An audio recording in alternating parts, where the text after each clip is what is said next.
They had been warned not to come here. You will never want to be alone. So you guys want to go camping? And without us? Well, we'd invite you along, but we kind of doubt if you could take it. Well, it just might interest you to know that we could take it a lot better than you two over-the-hill boys. I doubt that. Oh, yeah? Well, as a matter of fact, we were thinking of going camping ourselves. Why don't you wait a few days for us? I can't. Why not? I don't know. I guess I have something to prove. Well, be careful. You know, over the years, there's been some people ain't come back from in there. Why not? Who knows? Fell off a cliff, drowned. The only strange thing is, they're still missing. We never even found their bodies. If you have a knife, you can join me. Oh, no, thanks. I'm not hungry. If you don't have a knife, you can use mine. Oh, no, it's not that. I have a knife. I'm just not hungry. Why, please, Heather. There was things in being dead. We're dead and we're okay. But I don't want to die. Please help me. Oh, no. Daddy! This is Hans Manship from House of Death, and you're listening to The Hysteria Continues. And indeed you are. Welcome to episode 232. And I don't know about you, but I spent this morning watching The Forest, and I've only just now, as my heart rate, gone back to normal.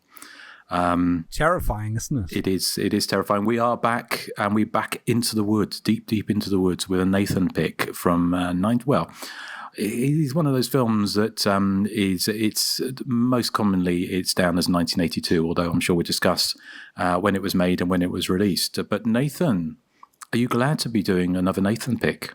Yes, I'm very ecstatic, and I think the listeners are going to love us discussing The Forest. Yes, it's a lot. I haven't watched this one for probably 25 years, so it's the first time watch for me for a long time. But I won't spoil what I think. But anyway, Nathan, how are you doing? You okay? Yeah, I'm doing fairly well. I'm just sitting here in my office with my dogs. Okay. So you might hear some shaking and stuff, but that's what they do. Well, that's okay. Well, if you were in my house, you might hear some shaking, but that's usually a martini. But Erik, how about you? Yes, I'm sitting here beside my stereo, so if you hear some shaking, it's probably Shakin' Stevens. Shakin' Stevens, unless if you don't know, if you're, he was a kind of mainstay. He was basically the Butlins Elvis, wasn't he? He was commonly known as the Welsh Elvis. The Welsh Elvis, yes. He had lots and lots of hits in the early 1980s. All through the 1980s, not just the early 1980s, Justin. But anyway, Joseph, how are you doing? I'm pretty good. If you hear Shake It Up, it's probably the Cars. Okay. Oh, very good. Well, although all this talk of bands might sound a little bit out of place, but one of the actors in The Forest went on to a minor career in Kajagoogoo. pop punk music. So I'm sure we'll mention that in passing.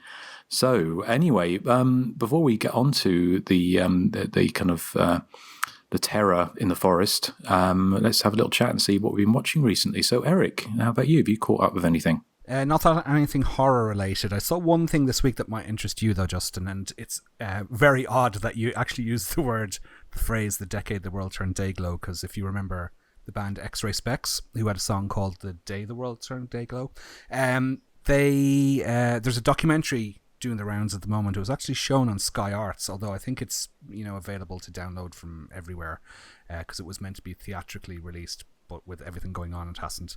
It's called Polystyrene, who's the lead singer, and it's called "I Am a Cliche," which is the title of one of her songs, and it's really good. It follows the success of X-Ray Specs in the late 70s, who I don't know if they crossed over to the States, but they were kind of a big deal on the UK sort of punk scene, and how it all went kind of tits up for them after one album, and then what Polystyrene did for the rest of the 80s and 90s. She's kind of just sort of disappeared, and it's a very interesting documentary on her. Nothing horror related. I just thought I'd bring it up because she's often mentioned in the same breath as Susie, so I thought Justin might like to investigate that, because it's a really well made documentary. It's made by her daughter, so yeah, that's the only thing I've seen this week. Okay, I think, didn't she, I love X-Ray Specs, didn't she do a song, she's sadly no longer with us, called Black Christmas, didn't she? She did, yes. Mm-hmm. I wonder what that was a nod, if she was aware of that. And I can't remember who told me, but someone said that it was Elvis's favourite movie, Black Christmas. Who told me that? Yeah, I've heard that. Well, I think you told me, but I don't know where you got that information from. Yeah. But somebody told me. I'm trying to remember who said it was now. But Elvis used to have Black Christmas on the film, and he used to show it in his private cinema and loved showing it to people. Well, I've mentioned this one on the podcast before, but Mark Almond, who was the lead singer of Soft Cell, his favorite film when quizzed in 1981 by Smash Hits magazine was Friday the 13th Part 2. And they actually sample Mrs. Voorhees on one of their songs. Yeah, so lots of horror rock new wave crossovers. So, Yes. But yeah, no, I shall hunt that one down. So I have seen some of my friends have watched it. So Susie's favorite movie is Hollywood's New Blood. That's her level. That's because she loves pine cones. She collects them. So, okay, anything else, Erik? No, that was it. Yeah. Okay, well, thank you, Nathan. How about you? I watched Spree, the rideshare killer. Yeah, I liked it, fairly well. I thought it was, Hi, Stripes. Yeah, she says hello. I thought it was fairly entertaining and everything, but I kept thinking to myself, how has this guy not gotten caught? It just seems like any detective worth anything would have been able to figure this out. But, oh well.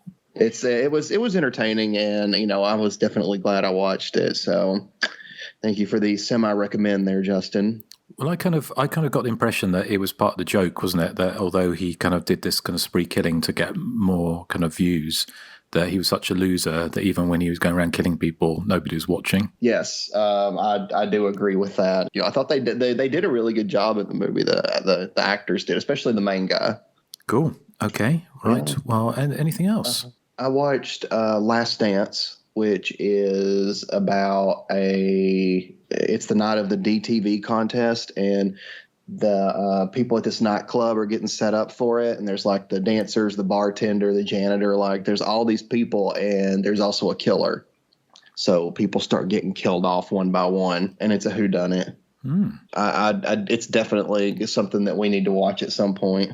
Our friend of the show, David Millay, he recently did a video on his channel, Everybody Dies, about Last Dance and how it's the exact same movie as Bikini Island. And I think they are the exact same movie because they're made by the same people, same plot, same kills. But yeah, you should check that out. It's quite funny. I definitely prefer Last Dance, I think. I don't know why. It's just maybe it's nostalgia. Plus, it's got a lot of dancing in it. Well, sounds good. I think I have seen it a long time ago. I think Jake Helgren, who was a friend of the show and now is a big shot director, he recommended, or he may have even sent me a copy of Last Dance and Bikini Island, perhaps. But anything else, Nathan? No, those were the only two. Okay. What about you, Joseph? Yeah, I've only had time to watch one movie as of late, but it just so happens to be the best movie I've seen in a very long time. And that movie is Boss Level, starring Frank Grillo. Have any of you guys seen that? No, but I've heard of it, and I after you mentioned it to us on our messenger, I had a look into the plot synopsis, and it does sound something I would very much like to see. Yeah, it stars Frank Grillo as he's like a former merc who he finds himself caught up in a Groundhog Day style time loop, and each morning begins with a near miss with a machete, and the day ends with his death. If that sounds familiar, well, it is. But what makes this movie so endearing is that it injects some very wild humor into its kind of uber guy violence that appeals to those who appreciate such a bygone era, myself included. The film is almost entirely from Grillo's perspective, and he has this constant inner monologue going.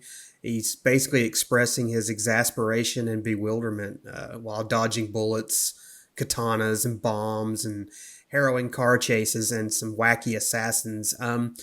The reasoning behind his entrapment in this never-ending time loop is kind of old hat time travel gobbledygook that would probably fall apart on close inspection, but there's this non-stop level of violence. There's some huge laughs, and Grillo is this kind of surface-level hard-ass, but he has like a big heart.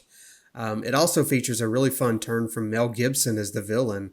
But this is Grillo's show through and through, and he carries the movie with ease. He's kind of dangerous, but he's lovable. And as he kind of learns more about his circumstances, he becomes even more likable to the point that you're literally cheering him on from the edge of your seat.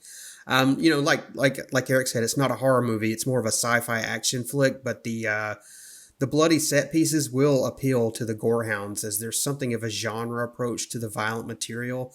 Basically in how it's all staged, heads being lopped off, people exploding, being gunned down, et cetera, et cetera. But at its core, it never forgets to pile on the laughs, and it even has a wonderfully developed emotional crux. So I'll put it this way. Boss Level is probably the first movie in probably over a decade or more that I immediately wanted to watch again after it was over. I think it's that entertaining, and this will be the film to beat for me for the best of the year so far. It's currently streaming on Hulu as an exclusive, so if you're interested in checking it out, I highly, highly recommend it. And so, yeah, I don't think any of you guys have seen it yet, right? Not yet, no. As I said, it sounds like something I would be well into. I'm assuming this was destined for theatrical release until the pandemic intervened, yeah? Well, it's directed by Joe Carnahan. He did Lock, Stock, and Two Smoking Barrels, I think he did. I could be wrong. He did Smoking Aces. That was Guy Ritchie. Yeah, okay. He did Smoking Aces and something else, but it definitely has that theatrical sheen to it. And it's it's really well made. I don't think the budget was super high. Maybe I think I read 40 million, which is kind of moderate for this type of film. But it looks great. It's photographed well. It's constantly on the move. There's not a boring moment in the film. I really loved it, and I really recommend it. Cool. Okay. Well, there's one to look out for. So excellent. Anything else you want to tell us about? No, that's it for this week.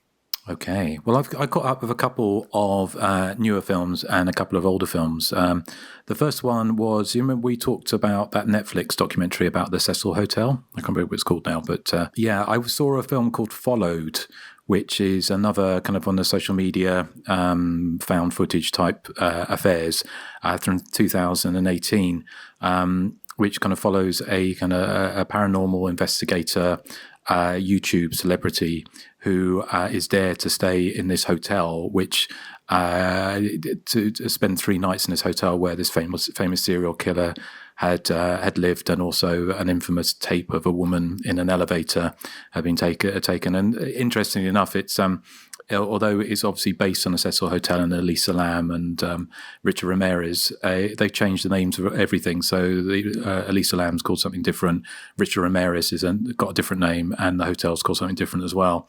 So, but it's kind of what you kind of imagine it would be, this kind of very wacky, over-the-top YouTube. It's almost like an American Timmy Mallet type person that's so over the top. It could be quite grating, quite annoying, but it works in this kind of context. And the film actually does get quite creepy towards the end, although it's not, it's nothing you haven't already seen a million times before.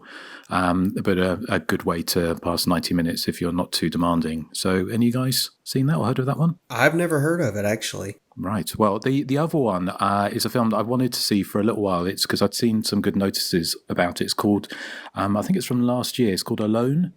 And it reminded me a bit like of Night Terror with Valerie Harper, if you remember that great 70s TV movie, which has Valerie Harper from Rhoda being menaced by an unknown assailant in a car, sort of chasing her across the desert.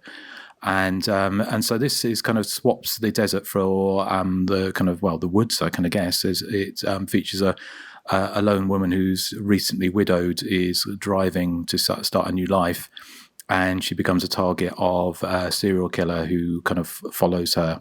And I won't say what happens, but it's a great little low budget, kind of low mid budget. It's kind of looks really good movie, which kind of turns conventions a little bit on their head towards the end. So that's, again, I'm not sure if any of you guys have heard of that one. That's another one I've never heard of. Well, there's a million of these films called Alone out there, so just check it's the right one. But that's if you get a chance to watch that, it's a tight little 90 minutes, so that's good. And the other thing I want to give a shout out that to Jared at Mondo Macabro. It's a Mondo Macabro kind of, I don't know, when people talk about all the big Blu-ray labels, your Arrows, Vinegar Syndrome, 88 Films, Scream Factory. Sometimes I think Mondo Macabro is not mentioned conversation in those kind of terms because perhaps some of the releases they do are kind of more niche, for want of a better term. But they're such a stellar company, and I ordered. They put out one of my favourite Italian genre movies called Queens of Evil by Tonino Cervi. I know why that's your favourite. Yeah, with the lovely Ray Lovelock in it. But it's also a fantastic kind of psychedelic horror movie, like a fairy tale about a young man who gets into grip of 3 beautiful witches who live in this pop art house in the middle of the forest. It's a great little movie. And Mondo Macabro put out a special edition of it. So I bought that from the label. And Jared was kind enough to send me a couple of freebies. I won't mention all of them because I'm going to watch some of them because I think some of them kind of actually might fit into the show. But the other ones is An Ideal Place to Kill, aka Oasis of Fear, another Ray Lovelock one from 1971, Umberto Lenzi. And I used to have the Shameless DVD of it. I think it's Shameless put it on DVD, and the quality of the transfer is just worlds apart. It looks fantastic. So yeah, I'm looking forward to dipping into all of those. Have you guys seen Queens of Evil? Not yet, but I saw it ages and ages ago, but I don't remember anything about it. Okay, well, it might be one I might pick for Patreon at some point because I think it's a horror movie, especially when it towards the end of it. So, but yeah, well, that's all recently seen, I think. So, do we have a trailer for The Forest? Yes, we do. I have several actually. Okay, well, here's the trailer for The Forest. There's something following us. There's nothing out there. It's your imagination. Please don't hurt me. Don't hurt me. Please. We don't hurt you. We just want to be your friends.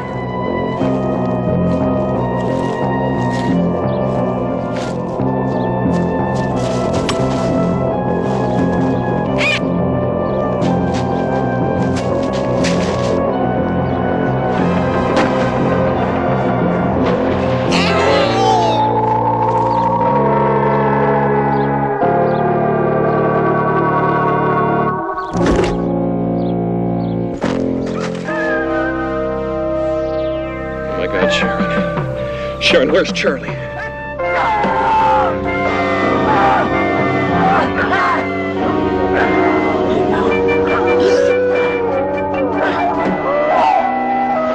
don't want to die. Please help me.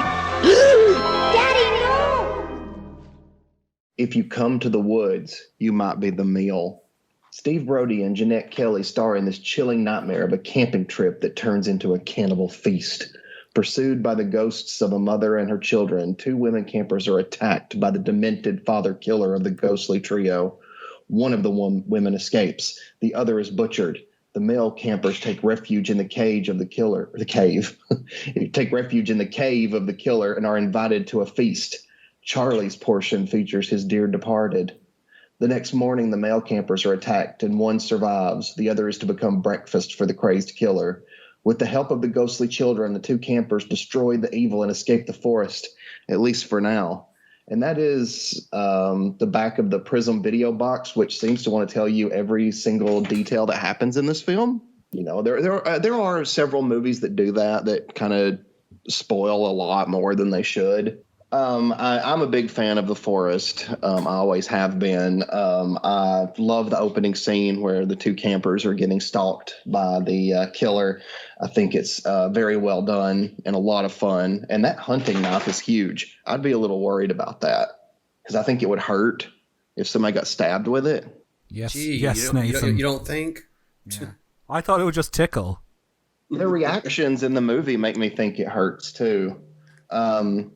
So, yeah, and I've always loved the scene where the 2 women are Sharon and Teddy, like getting terrified, and then Sharon runs off and leaves Teddy sitting there, and the killer shows up. And I love the conversation that Teddy has with the killer where it's like, why do you want to hurt me? And he's like, well, I don't, but I'm starving. And then she stabs him to get him away from her, and he's just like, what did you do that for? So I love that scene. I think it's hilarious that we don't see these kids get killed, but suddenly they're ghosts in the forest with their mother because, the killer, like we have a flashback where he talks about how he found his wife cheating on him. And then we get to see like him killing his wife and then going after the repairman that was sleeping with her. And it's one of my favorite chase scenes because it's like they get into a little scuffle and then the repairman runs off, and no matter which way he runs or how far he runs, the killer ends up right in front of him. Just like Jason.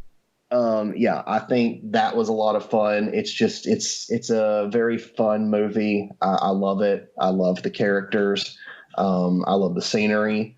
I think it's an interesting twist to have a ghost mom and ghost kids thrown amongst the slasher shenanigans. And while I would not rate this above Don't Go in the Woods, I would rate it very close to Don't Go in the Woods. And you guys know how much I love that movie. So yeah, huge fan, 2 thumbs up. Everything from the artwork to the movie itself is just phenomenal. So I'm very curious, Justin, because you haven't seen this in like 25 years. I'm curious to hear your thoughts. Well, I must admit, when I reread my review, I found the review was embarrassing because it was so badly written, and it was kind of back when.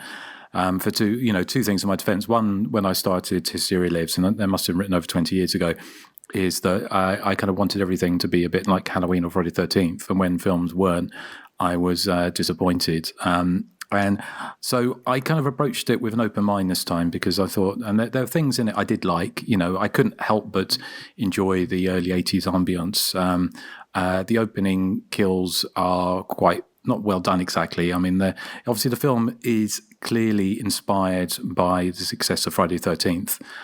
But interestingly, it obviously it kind of gains points and loses points for the fact that it kind of veers so far away from the slasher template. Even by its production date of 1980, it was already doing something completely different, apart from a few kind of slasher movie deaths. So for me, it felt like it was trying to do too much with not enough, if that makes sense.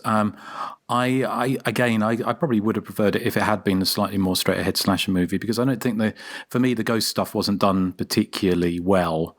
It didn't make a great deal of sense, and so it has its zany charms. But I think the biggest problem for me with the film is, to quote myself from another review, which I can't remember, it has the momentum of a slug on a skateboard. It kind of moves at this glacial pace throughout. So anytime you get any kind of sense of like a chase through the woods or something happening, it kind of cuts back and forward to other less interesting things happening in the film. So it seems so everything happens, even though you're in this massive forest, everything seems to be happening within about 10 square foot of each other. You've got people are constantly bumping into each other. The characters always seem to be literally just behind a rock from each other or whatever it is. So there are bits of it I enjoyed. I mean, I thought it was, some of the acting, the principal cast, the 2 couples, I thought were pretty decent actors and actresses for what they were doing. To the most part, the couple at the beginning were sort of rivaled some of the other great opening kills in horror movies, like the opening of The Prey, when they eat a sandwich and then get killed. So kind of some great non-acting in this kind of made me chuckle. It just kind of was doing too much, really, and I felt I kind of wanted a slasher movie, and it kind of is, but only as if it's kind of like I have to throw these things in, but I'm not fully committed to making a slasher movie. And sometimes that works, and sometimes like a film like, I don't know, if you can a film like John Russo's Midnight, which kind of borrows some of the slasher movie, goes off into kind of weird and wacky angles with things like cults and stuff like that. And to me, that works better than this kind of slight mishmash of a supernatural angle, which it doesn't really work. I mean, it's got, don't get me wrong, I enjoyed passages of the film, but it didn't really hold my attention. I was trying my best to warm up to it, but I think it's just a film that kind of leaves me a little bit cold. It's not bad enough to be funny, and it's not good enough to be exciting. It falls into some kind of weird kind of grey area. But there's enough in it for to hold, for me to find bits to enjoy. But I'm just being honest, Nathan. It's not a film that it's unlike some of the movies that you've picked, and I have come back to, and I thought found something new to enjoy in them. The Forest, he still leaves me cold, I'm afraid. So I'm sorry to say, but just to be honest. Well, just put on a cardigan then when you're watching it. Joseph? Okay, right off the bat, if you ever wanted to know if someone should go camping or why in hindsight a particular person went camping, then The Forest is your movie. The film opens with this middle-aged couple being stalked and killed by someone in the woods. And if you thought the thespian warriors from the opening minutes of The Prey, like Justin mentioned, if you thought they were amusing, wait till you spend 2 minutes with this couple.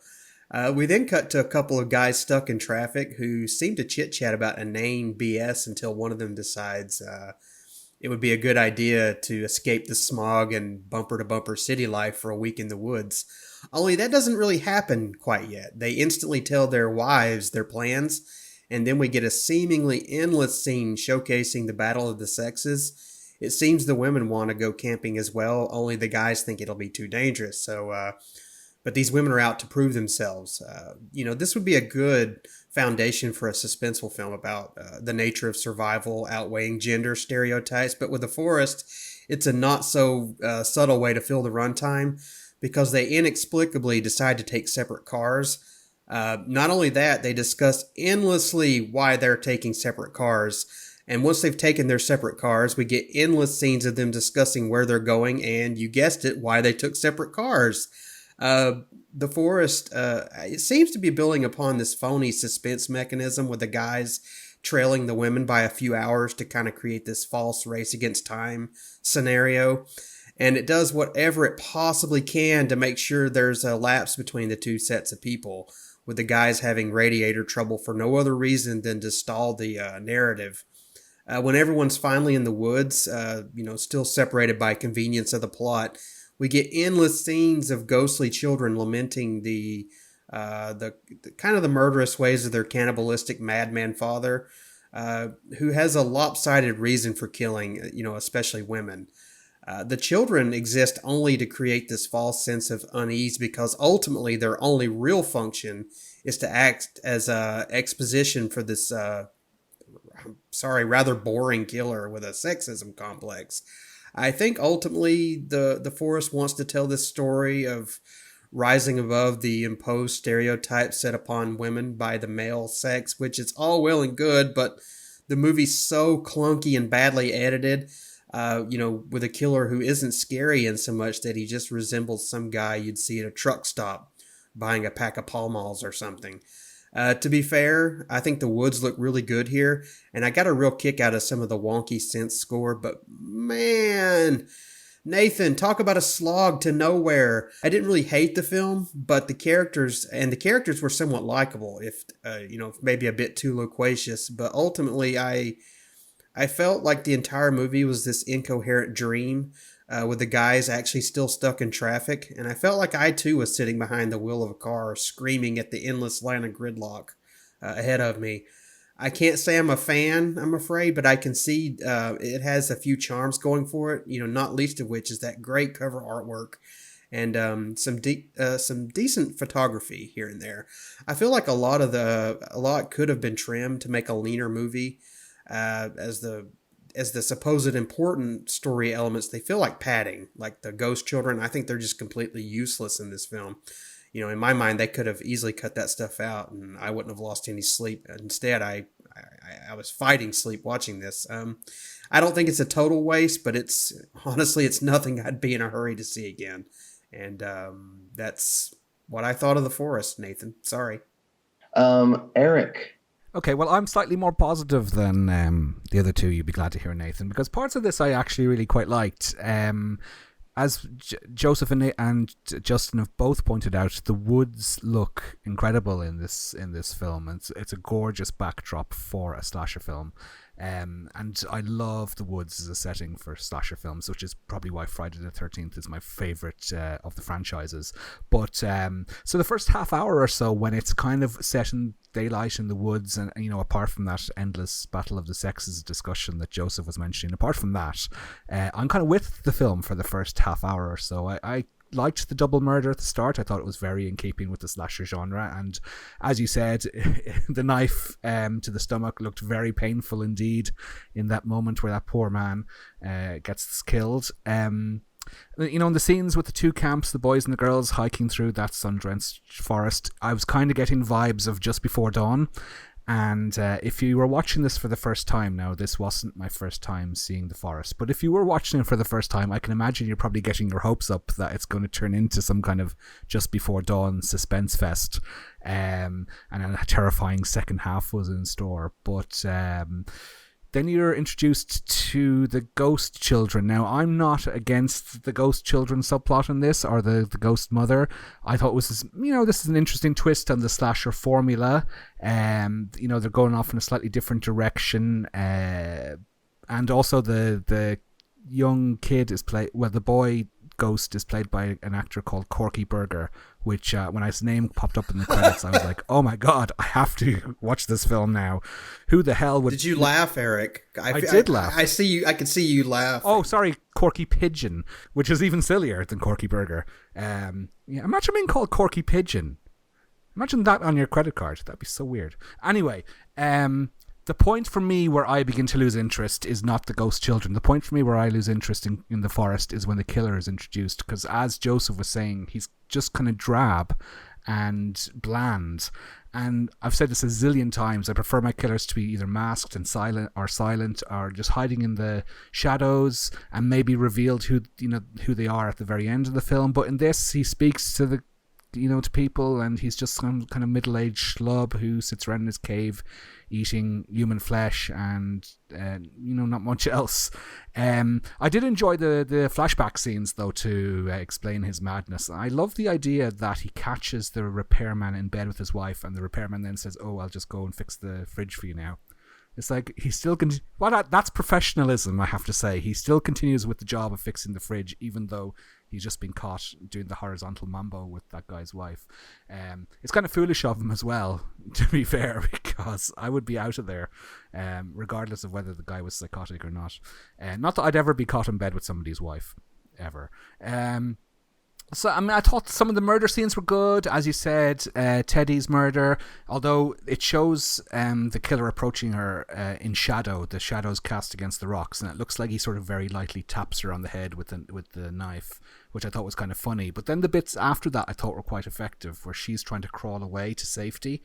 I thought it was, when I say intense, I mean I do mean it in context of, compared to the rest of the film, it's quite intense.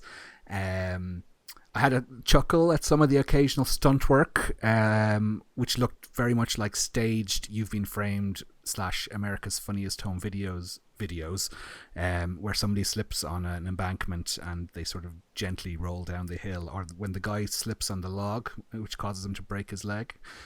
Although I have to say, the effect of his broken leg was actually quite gruesome. You can see the bone sticking out of the skin. I thought that was quite well done. But for me, it's the killer that sinks the film, because he's just not... even though he's killing all these people, he's not sinister or threatening enough, and I just find him kind of boring. And even, I suppose, the novelty factor of the ghost children wears thin after a while.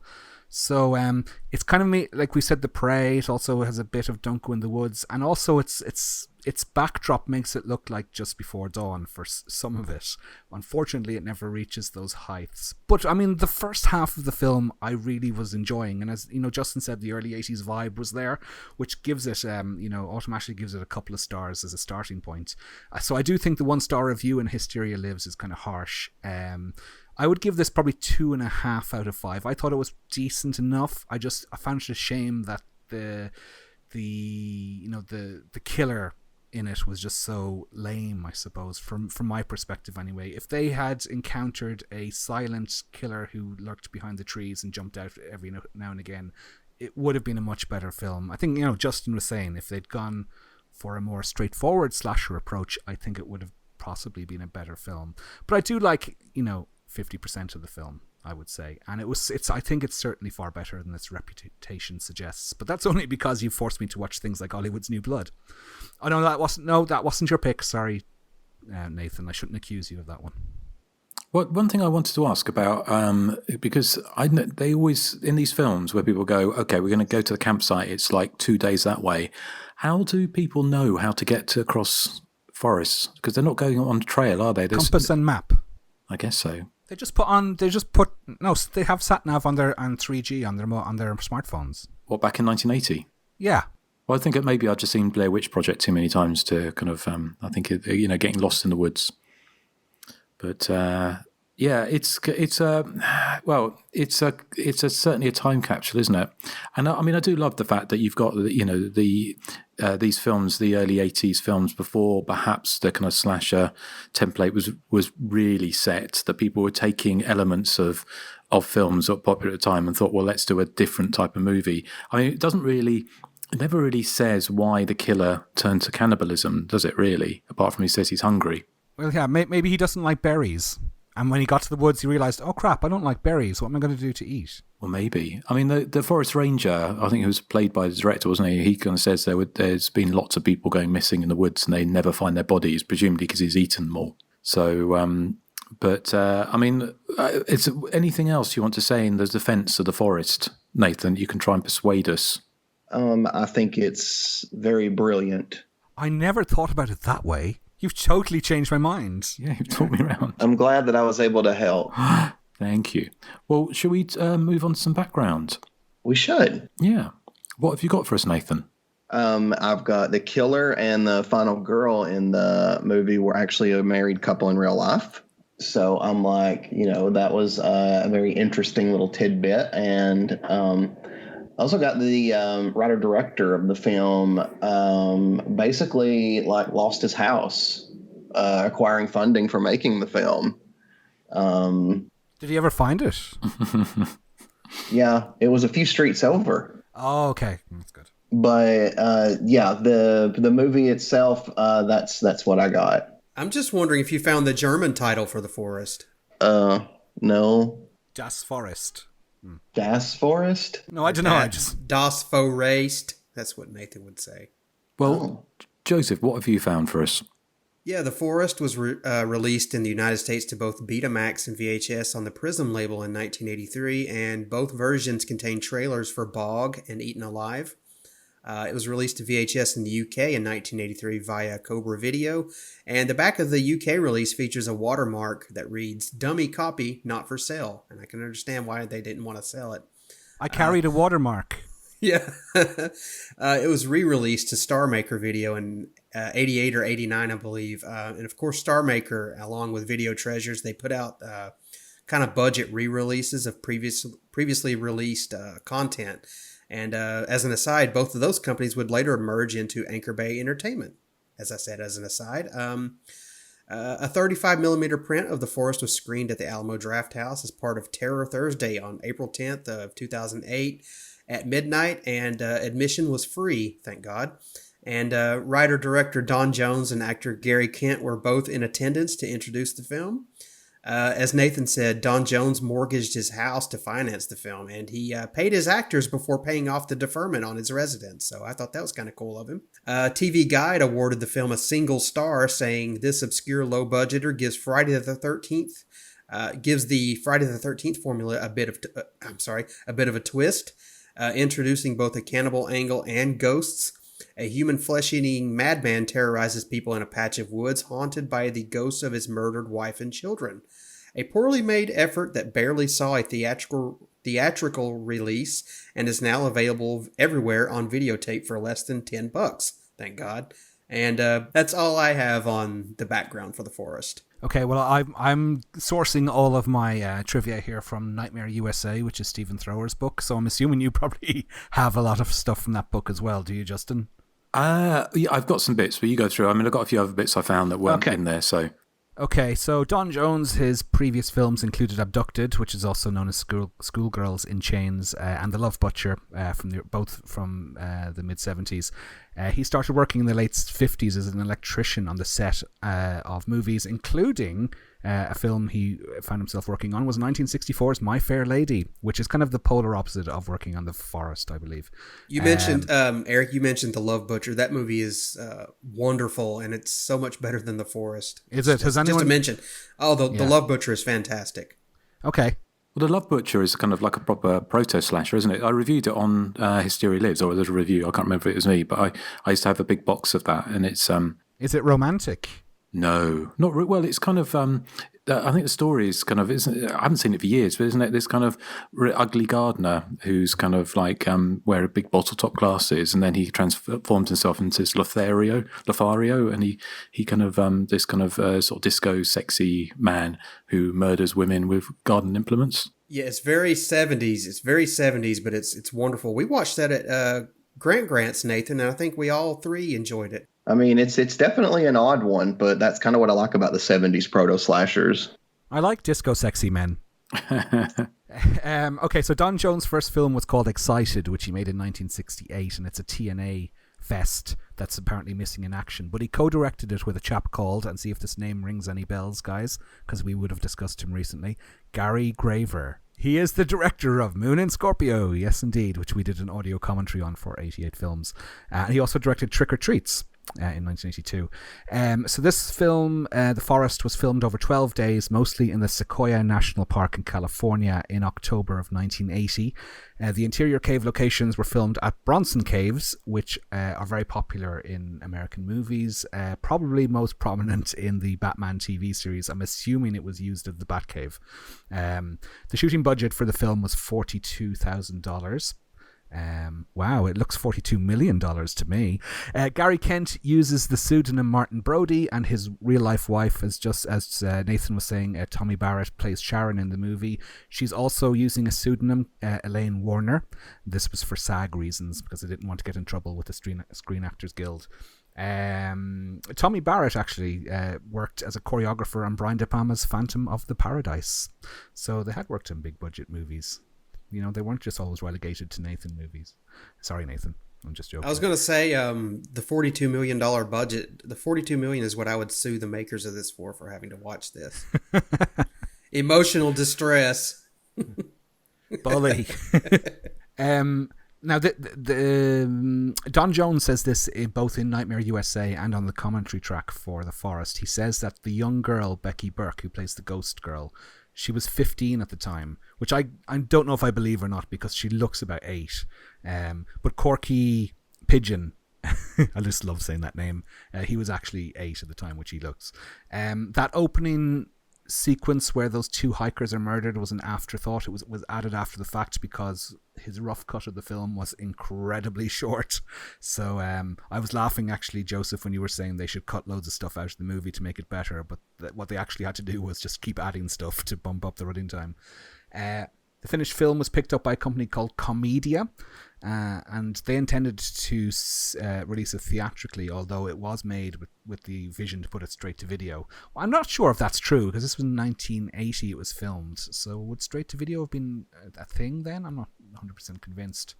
I wouldn't have thought. I think it sounds like his recollections are slightly confused. I might be wrong, but I can't think of any movie made in 1980 that was made for direct-to-video market, because video, although video was around as a kind of major force and a selling point for films, it wasn't really. I mean, nobody was making movies. There was a gradual shift from cinema to video, and it didn't really start to around 84 or 85. Yeah, that's what I was thinking. So I think, he's got his recollections wrong here. So, but as you said, it was moved on to Prism Video for home video release in 1983, and apparently that's where it's made a decent amount of money. But Don Jones never saw it, and he's a bit bitter, I think, from what I can hear on the commentary track. And that is all I have. Justin, over to you. Okay, well, I haven't got a great deal more, but just one of the things I sort of mentioned was the film did get, he says, I think, trying not to repeat what you said, but it was going to made, shot in October of 1980, so it's clearly are kind of inspired by Friday the 13th, wasn't it? Which had made huge amounts at the box office in July of 1980.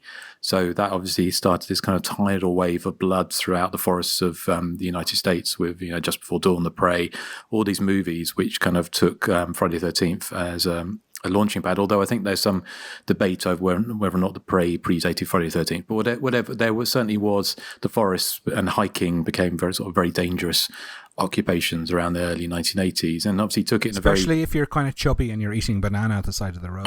Yes, indeed. So I read a kind of a very short interview with Gary Kent, who'd obviously I think he was playing. He hadn't been in the movie since Free Being the Bean in 1974, but he'd been in the directors, and if you mentioned this, Erik, but Schoolgirls in Chains, which is probably one of his most infamous movies about two brothers who keep women chained up in their basement and do various horrible things to them. But he'd also been in Ray Dennis Steckler's The Thrill Kill Killers in 1964 with John Waters' favourite Liz Renee. So he hadn't made a movie for a number of years, but I saw an interview of him, and he said that the director, he said he always made films. Don Jones always made films that had a weird, slightly perverse feel to them, I kind of guess, that he always twisted things, which to be honest isn't is to be admired, I kind of guess. But the film did get it presumably sat on the shelf. I did see that interview, and I don't think you mentioned this, Erik, but correct me if I'm wrong. But he said that when they showed the film originally, it got edited by someone else, and he swapped everything around and ruined the movie. But it did eventually get a cinema release, and I used to have the one sheet, which is a fantastic poster, and it's got like the tagline "Daddy's Gone A-Hunting," and it's got a couple running through the forest with these kind of oversized eyes looking down with this knife, and it's sold very much like a slasher movie. So quite what audiences may have made of it when it had a limited cinema release in 1983. And I found listings under the title The Forest in April of 1983. And from what you said, Joseph, it obviously went on very quickly to get a video release after that. But it was also playing in New York in December of 1983 under the title Terror in the Forest. But on its original release in April of '83, it was it's kind of like cinema. Other films were on at the cinema at the time with The Meaning of Life and Tootsie and other movies like that. So the mention about the Corky Pigeon. He says that Corky Pigeon was 8 when he made this. When I looked him up, he was born in 1970, so he was probably more likely 10. Who keeps eating Corky Pigeon? But Corky Pigeon went on to be in. He went on to something. Was it a sitcom? Yeah, Silver Spoons. Yeah, with Ricky Schroeder. Yeah, Silver Spoons together. Well, he went on. The link is he went on to be in punk bands, or kind of when they say punk bands, I think they're kind of more pop punk. He was in, and this made my kind of ears prick up. It was kind of he was in a band called Big in Japan, but not the Big in Japan that was from Liverpool, I think, wasn't it? Yeah. Big in Japan. That was like Holly Johnson, wasn't it? It was. It was like a super group of pre-punk star or post-punk stars. But he was in a band called Big in Japan that had one album called Destroy the New Rock that was out in 2001. And when I looked up what he's doing, he hasn't acted for a long time, but his Facebook profile says ardent Christian and blah blah blah or whatever. So whether or not not another one, whether or not he talks about this movie with fondness, I don't know. That was all I found. Apart from I think Joseph mentioned about the UK video release, which I used to have that, and it had a terrible cover. It looked like it had been done by sort of a 7-year-old with painting with their feet, and it looked terrible. And it maybe Corky Pigeon did the artwork, possibly, or maybe a pigeon did it. And I got a feeling it was the one that had on the back. It said only not for retail or not for distribution or whatever it was. But the original one got that was the one that was released in 1988, and it got cut by 22 seconds by the BBFC. So cut the movie down even more. So that is all I have on The Forest. It's one of those films that I looked through the old newspaper archives. I found some listings for, but it didn't get reviewed. So by anywhere that I could find, there was no cinema newspaper reviews I could find of The Forest. Usually you can dig up at least one or two, but I just couldn't find any. So it kind of suggests to me it got a relatively limited kind of regional release, so not a massive sort of rollout. I think it was on a double bill in some areas with the film Spring Break. So yeah, that is The Forest. So Nathan, do you think we've memorialised The Forest to the best of our abilities? To the best of our abilities, I'd say. Okay. So, well, what did I'd be interesting to hear what our dear listeners thought. So, Joseph, do you have to hand? Yeah, out of 40 votes, 73% of those listeners enjoyed The Forest, Nathan. So there's some anti-bullying for you. 25% were neutral and 2% disliked the film. Our listener of the week is Tully Targus from YouTube, and they write, a heart-pounding supernatural thriller that grabs you and doesn't let go until the credits roll. Oh wait, 1982's The Forest? Pairs well with cheap beer and low expectations. A fun, relatively unknown slasher flick that only diehard fans of the genre should attempt to watch. Thank you, Tully. You can follow us on Facebook, Instagram, and Twitter, and listen on the usual platforms like Apple, Podbean, Spotify, and Stitcher, plus a myriad of podcatchers. And if you're willing and able, consider supporting the show for as little as $1 per month over on Patreon. We have some exclusive general horror and even some non-horror content for those who chip in. And we also have a Redbubble shop that should be updated with new stuff next month. I hope to get to that soon. And our email address is thehysteriacontinues@gmail.com. Excellent. Yes, please. Just a big thank you to everyone who supports us on Patreon. And we have some more Blu-ray stuff coming out. I think the Urban Legend box set that we did the commentaries for the first two films is going to be coming out from 88 Films. I think in the next few weeks, I think is the release date. So they've done another bang-up job. If anyone who picked up the I Still Know What You Did Last Summer box set from 88 Films will know they did an amazing job with those. And this looks just as good. So, we had a lot of fun with those. And we have we've just done another commentary, which I can't name yet because I don't think it's been announced, is it, for another Nope. So we will. All we can say is we have done.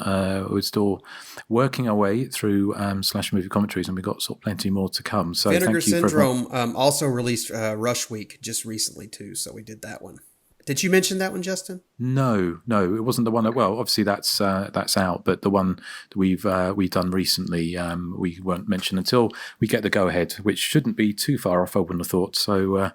So keep it peeled. Well, I'm sure it'll get mentioned on the Facebook group. So, okay. Well, this will probably make the... Save us, Eric. Save us. Oh, you will be saved. Don't you worry.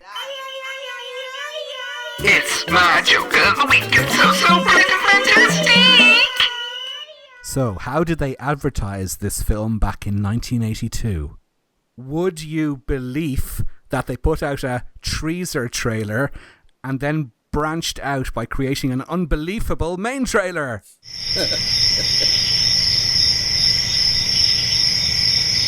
Oh. Is it raining? Yeah. I'm getting sleepy over there. That was a good one, Eric. I like that. Thank you. Okay, I've got a bit of feedback here from Daryl, and he says, "Hi chaps, long-time listener, first-time feedbacker. I felt impulsed to do so after your last episode, as I was surprised to hear that you didn't have any from your many listeners. We've probably all become a bit too lazy of late due to current circumstances. I eagerly await each cast that you do, so imagine my delight when I spotted that the last episode had a running time of slightly over 2 hours. I do like the long ones, and what a wonderful episode it was too. Ooh, misses. A real deep dive into 10 to Midnight, in no small part down to the wonderful Amanda Reyes. Amanda Reyes is wonderful. This brought back many happy memories of my mum not allowing me to watch this movie as a child due to it being a bit too scary, so I thank you for that. I think your mum was probably more worried about it being a bit too nudie than a bit too scary. Anyway, I will also take this opportunity to thank you guys for years of exceptional content. In a world of ill-informed horror podcasts, you were a breath of fresh air. We're definitely not ill-informed, are we, lads? You have introduced me to some absolute shockers, both in the good and bad sense of the word, as I'm sure many others do too. Watch some of the movies just so I can hear your opinions on them. I'm sorry, this doesn't really... There's a word missing here and I can't work it. Oh, there's the word that's missing, sorry. I, as I'm sure many others do too, watch some of the movies just so I can hear your opinions on them and often enjoy your podcast more than the film itself. Well, we hope that's the case with The Forest. You all play off each other so well and offer 4 often different takes on the best and worst in slasherdom. The loving banter between Justin and Erik is so natural and hilarious, like a couple of old drag queens throwing shade. It really is that good and is a joy to listen to. I'm Bimini. No, you're more Lawrence Chaney. Oh, I don't want to be Lawrence Chaney. I don't like Lawrence Chaney. This is Drag Race UK, Nathan, in case you're wondering. Oh, I do want to watch it. I just haven't yet. I'm still watching the American one. Well, I like the American one too. Yeah. One of my favourite moments is when, I assume after some online feedback, Justin made no excuses for his excessive use of double entendres. And good for you, Justin. I too come from England and grew up on a carry-on et al. And those double entendres are one of the main reasons. I tune in episode after episode. I know that Joseph can be self-deprecating when it comes to his opinions, but his no-nonsense reviews really do cut through the chaff. And I really appreciate that. Added to this is Nathan's love of everything and his child-friendly conduct, which fills me with joy, being a nice contrast to the rest of the smut you lads ejaculate. What a sentence. I love that. Thank you, Daryl. Again, the genuine and hilarious over-my-head reactions from Justin... Again, the genuine and hilarious over-my-head reactions from Nathan had me aghast, but his humble comebacks really do show what a great guy he is.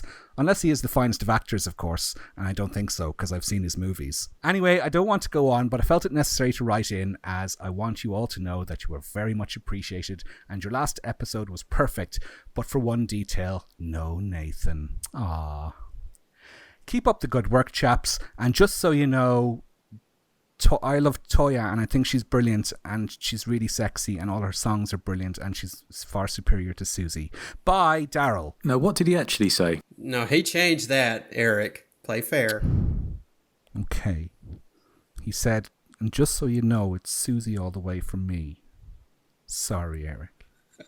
Hang on, there's a PS from this. He says, although I may not share Erik's music tastes, his knowledge is to be commended in the music sense at least.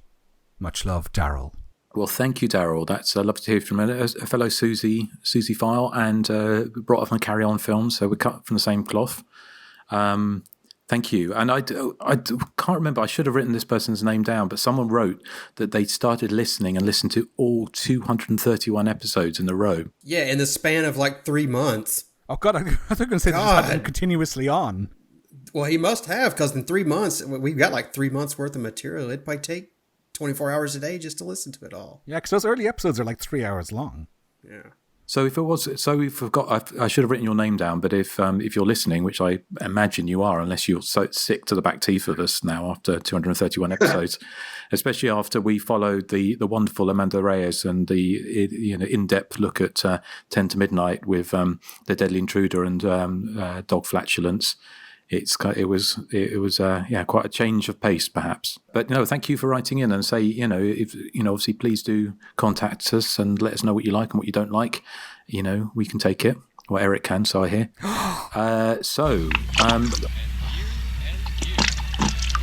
Just when we thought that we'd kind of brought the show back from the brink of obscenity and childishness, Harold's plops. Although I suppose that is kind of fitting for a film about the woods. So I have in mind. I'm kind of torn, really. I have a couple of things in mind. One is an early 80s slasher we haven't covered, but I do feel we may have. I don't want to. See, given we've got up to 232, I think this one is, we don't want to run out of early 80s slashers. So I might hold on to that one, because considering we just had a run, haven't we, with The Forest and 10 to Midnight, is that I think I might head back to Italy and a relatively little seen movie from the 1990s from our old friend Lamberto Bava, Body Double. Body Puzzle. Yes. Body Puzzle. Ooh, I like Body Puzzle. So do I. Yeah, I thought that'd be a fun one to do because it's the 1990s. You can talk a little bit about the giallo and what happened in the after the heyday of the 70s and through the 80s, and when you get to the 90s, then we can talk a bit about that. But it's a really fun little giallo that if you haven't seen, then do track down before we talk about it, because I think you'll enjoy it if you enjoy the show. So yeah, heading back to Italy and some more Lamberto Bava, who I used to really not like Lamberto Bava movies, and then I still need to give Graveyard Disturbance a rewatch because I thought that was terrible when I saw it. So Body Puzzle next time, and thank you for listening to Hysteria Continues. Or the dementia continues, perhaps, might be a better term. Right, okay. Anything left to say, apart from what we're playing out with?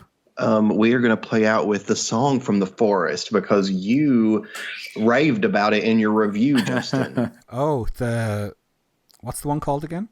Dark Forest or something, is it? Yeah, I thought it was just called The Forest, but yeah. Okay, because there's also that power ballad, isn't there, in it as well? Yeah, I like that power ballad a lot too, but I'm going to go with the Forest song. Okay, so goodbye to the good people. Bye. Bye. Bye. You'll have to pay the cost, 'cause many have died in the dark side of the forest.